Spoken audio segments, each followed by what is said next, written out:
মনত্ব পৰীক্ষাৰ প্ৰতিবেদনটো দিব অলপ পিছতে দিব বুলি তেওঁলোকে থানাৰ পৰা জনাইছে। তাৰমানে কিছু মানে অনলাইনত বস্তুটো আছে, কিন্তু এই মানে যিখন মোক কপি দিব, কপিটো চহী কৰিব লাগে। চহী কৰাৰ কাৰণে তেওঁলোক মানে বিষয়ে হেৰি অমিত শ্বাহৰ কাৰ্যসূচী নিৰাপত্তাৰ কাৰণে ব্যস্ত হৈছে।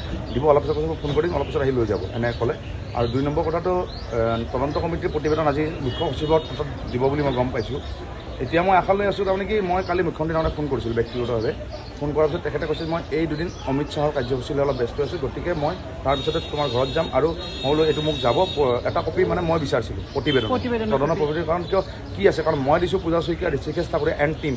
গতিকে তেওঁলোকে কি হয় কি নহয়, কাৰণ যিহেতু মই গুচৰীয়া, গতিকে মোক এটা পাব লাগে বুলি ভাবোঁ।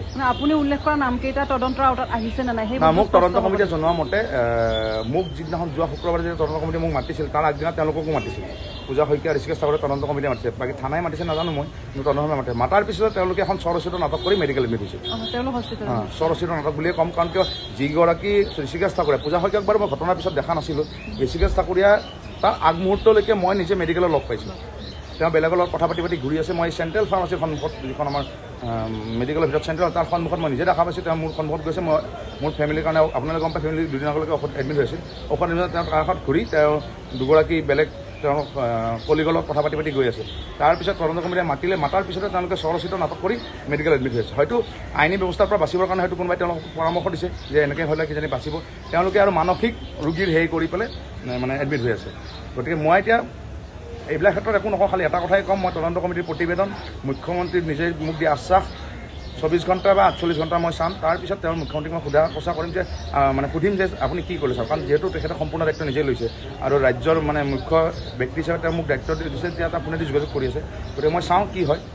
এতিয়া চাওক, মৰণোত্তৰ পৰীক্ষাৰ যিখন প্ৰতিবেদন আজি আপুনি পাব, সেইটোলৈ কিন্তু পূৰ্বেও আপুনি এটা আনঅফিচিয়েল এটা অভিযোগ আনিছে, যিহেতু তাত যিটো ডেট অফ কজ দেখুৱাইছে সেইটোক লৈ আপুনি কিন্তু এয়া নহয়, মানে ডাউট আছে। মোৰ সন্তুষ্ট নহয়, কাৰণ কিয় মই আগতীয়াকৈ এটা কথা গম পাইছিলোঁ যে মোক এডমিট কৰিছিল মোৰ বেবীটোৰ ইনফেকশ্যন থকা বুলি।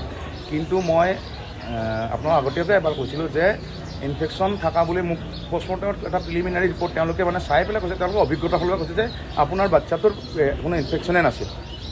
গতিকে এইটো সম্পূৰ্ণ তাৰমানে আল্টিমেট ডক্টৰৰ নিজৰ ডিউটিৰ প্ৰতি আওকাণ বা অকণীয়া মনোভাৱ বা গাফিলতিৰ বাবে এই ঘটনাটো ঘটিল।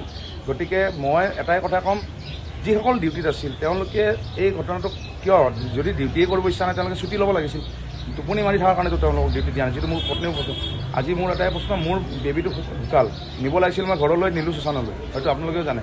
গতিকে মোৰ এটাই উদ্দেশ্য যে মোৰ বেবীয়ে যাতে বা মই মোৰ পৰিয়াল, আজি আপুনি ঘৰত গ'লে গম পাব, কালি আপোনালোক এজন সংবাদকৰ্মী বন্ধু গৈছিল মোৰ ঘৰলৈ খবৰ ল'ব যাই দেখা পাইছে মোৰ ৱাইফ এতিয়াও মানসিকভাৱে সেয়া নহয়। কাৰণ কিয় মাকৰ যিটো অন্তৰৰ দুখ সেইটো মই যিমানে যিনক মই বুজাব নোৱাৰোঁ। কাৰণ 9 মাহ 10 দিন এটা সন্তান গৰ্ভত ৰাখি তেওঁ জন্ম দিয়ে, সুস্থ সবল সন্তান এটা জন্ম দিয়াৰ পিছত এই ঘটনাটো ঘটি হৈ পেলাই কেইজনমান ডক্টৰ বা কেইজনমান হেৰি মানে নাৰ্ছ বা হেৰিৰ ভুলৰ বাবে, যিটো মই কোনোভাৱে ক্ষমা কৰিব নোৱাৰোঁ জীৱনত। সেইকাৰণে মই লাগি আছোঁ। আৰু মোক বহুতে কৈছে তই যুদ্ধ নেৰিবি, মই যুদ্ধ নেৰোঁ। মই কাৰণ কিয় যেতিয়ালৈকে শাস্তি নাপায় বা মই যেতিয়ালৈ ন্যায় নাপায় মই এইটো ক্ষেত্ৰত হেৰি নকৰোঁ।